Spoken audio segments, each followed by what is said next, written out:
I mean, it's a while since I've seen Ghislaine Maxwell, but she has developed an extraordinary likeness to Mike Myers, to Austin Powers, in the short time actually, that she has been in an open, soft prison in the United States, at least for the latter part of the sentence that she has served so far.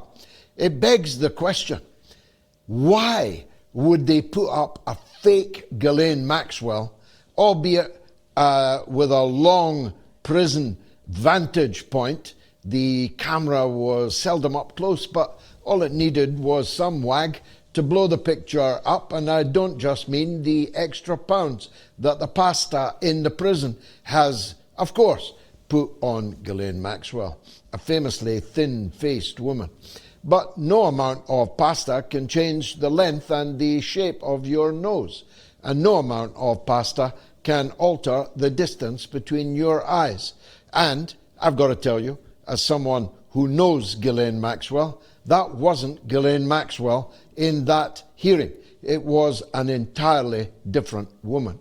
Which begs the question, was the corpse that was carted out of the penitentiary in New York a different Jeffrey Epstein? And if so, are the couple now reunited somewhere, I don't know, on an island perhaps? Now, once upon a time, what I'm saying to you now would seem completely unhinged, and some will pretend that it is still unhinged. But the rest of us know that so many conspiracy theories have turned into conspiracy facts that it is highly likely that what I'm saying to you right now is true. And there could only be two reasons for it. One would be that Ghislaine Maxwell, like Jeffrey Epstein before her, has hanged herself with paper towels from the door of her cell.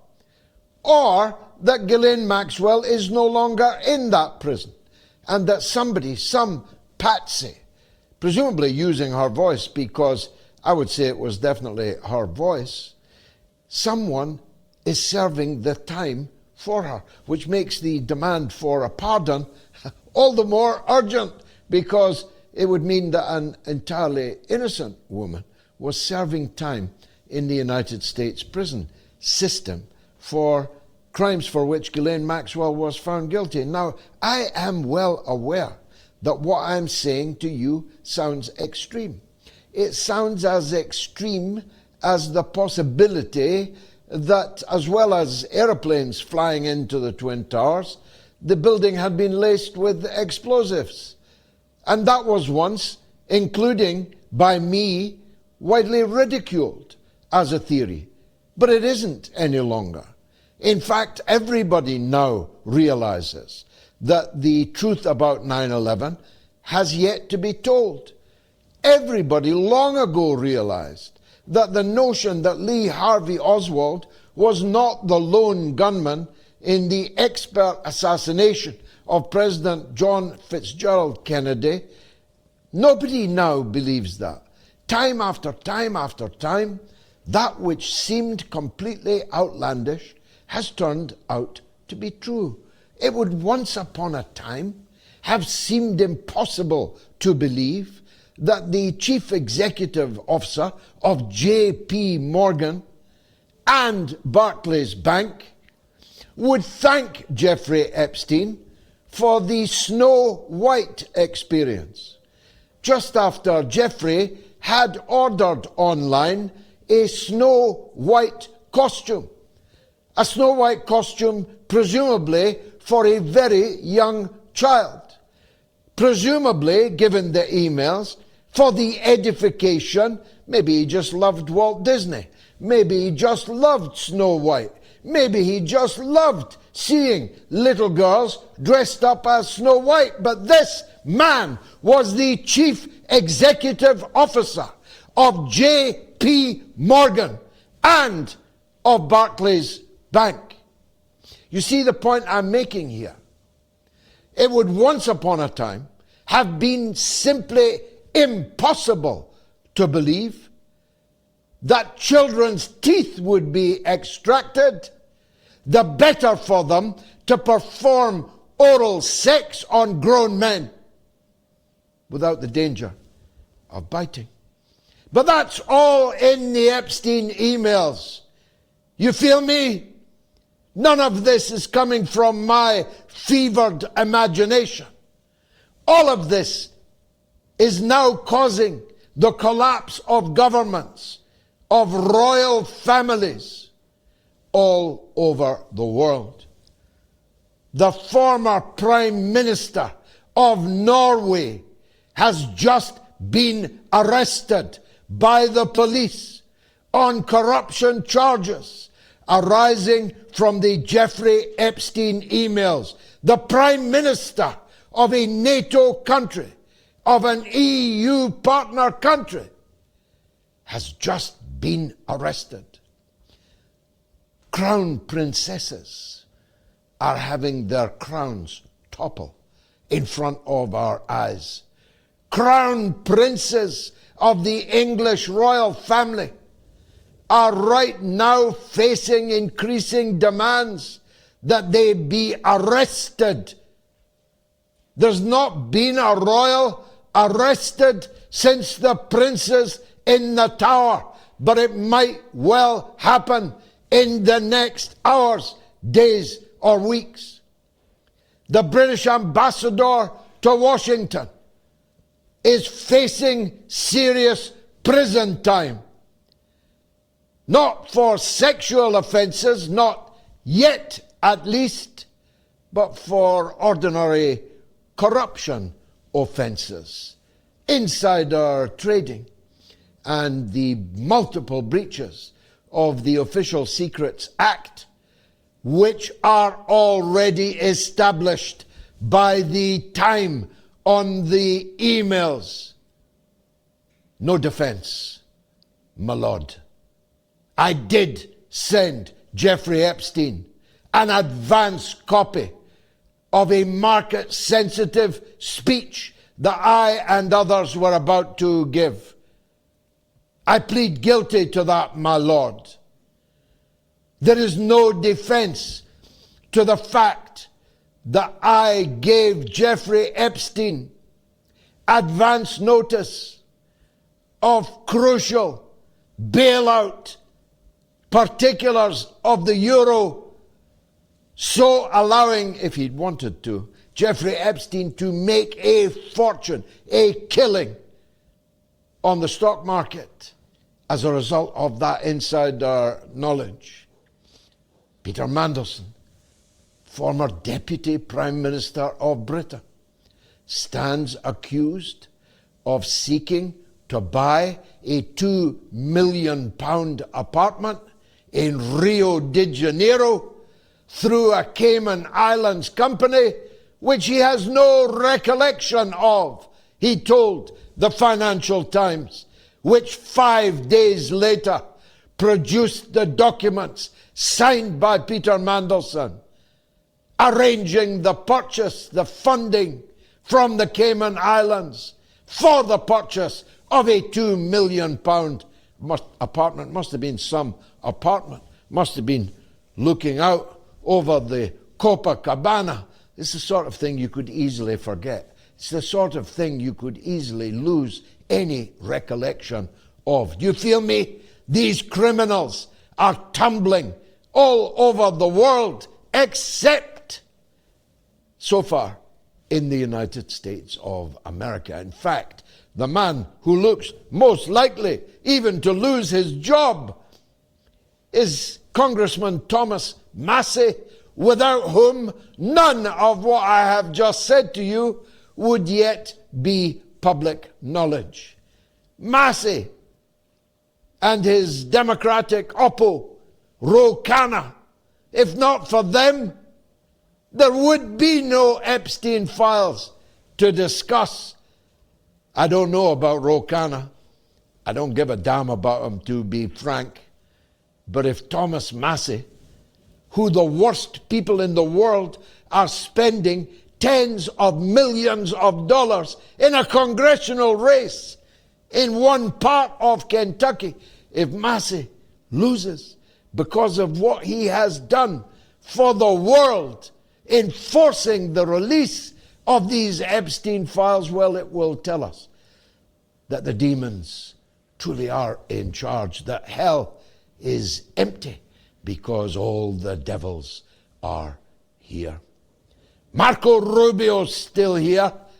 He just gave a speech virtually to the so-called Munich Security Conference, which turned into a festival of hate, of German revanchism, of threats, or was it promises that the Germans will soon have the largest conventional army in Europe? What could possibly go wrong, someone of my age asks. A festival of hatred of Russia and of pure, unadulterated military political fantasy, the kind of fantasy that Hitler, in his last days in his bunker, was famous for, ordering around units which no longer existed, conjuring up wonder weapons which were mere illusion. But Marco Rubio, who didn't attend, made the most telling speech. I could adumbrate 20 or 30 of the sinister points that he made, but Che Bose, my good friend, the Irish political scientist and legend, will no doubt do so at more length. But let me just say this. When Marco Rubio denounced decolonization as a series of communist uprisings which had undone 500 years of civilization in the global south, they all rose up and cheered. Let that chill your blood. The independence, the freedom struggles, the throwing off of the yoke of colonial power is in the minds of Rubio and his European vassals communist-inspired uprisings which undid all the good of 500 years of European colonialism, and the European colonialists gathered in Munich cheered it to the echo. So watch out, Africa. Watch out, Asia. Watch out, Ireland. Watch out, everyone that rose up in a communist uprising to overthrow their colonial masters. Watch out, Indonesia. The Dutch should still be ruling you. Little Mark Rutte could be the governor. And if it wasn't for the communist uprising of Sukarno, all of that good work that the Dutch did in Indonesia wouldn't have been undone. India? Ha! I wonder if the Indians realize that when they rose up peacefully, for the most part, and forced British withdrawal from the entire subcontinent of India, hundreds of millions of people, they were a communist uprising, undoing 500 years of European colonial rule. Mr. Modi, get ready. Maybe Prince Andrew will be coming your way as the Viceroy of India. The British Labour government suffered a potentially fatal blow this week when their flagship policy, for that is what it is. If you measure a flagship policy by the amount of time spent on it, by the amount of public controversy around it, by the profundity of the change which it made in our way of life, their flagship policy of branding Palestine Action as a terrorist organization whose adherents must not only be kept in prison for 18 months before their inevitable acquittal in a court of law, for no jury in Britain will call somebody who splashed red paint on a warplane a terrorist, although that was the charge on which they faced trial.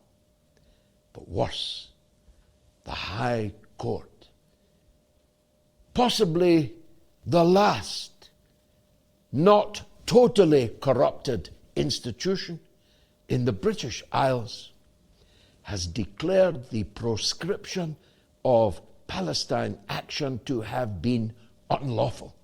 Unlawful! Do you know what that means?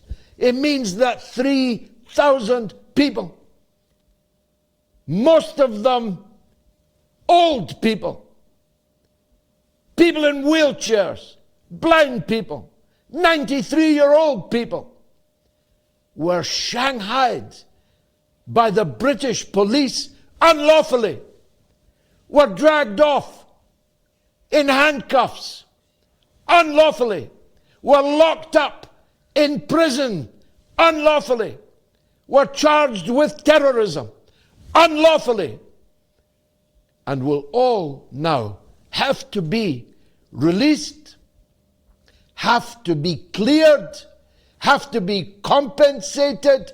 3,000 people will have to be compensated because they were charged unlawfully as a result of a decision made by a Home Secretary who is now the Foreign Secretary, Yvette Cooper, who lied to Parliament, who lied to the public, who lied to the press, and who lied to the court, that these civil disobedience, tree-hugging, vegetarian and vegan peaceniks were actually terrorists bent upon violence, and yes, bent upon terrorism. There's no escaping the High Court judgment. That's why the British government presently states that they will appeal. They'll appeal a decision by their own High Court that their flagship policy was unlawful, illegal, was all a lie. Well, of course, if they appeal it, they'll merely be postponing the inevitable. This government is going down. Keir Starmer is going down, and before the end of February. Mark my words. It's the mother of all talk shows. The great Che Bose is up right after this short break, because it's the mother of all talk shows.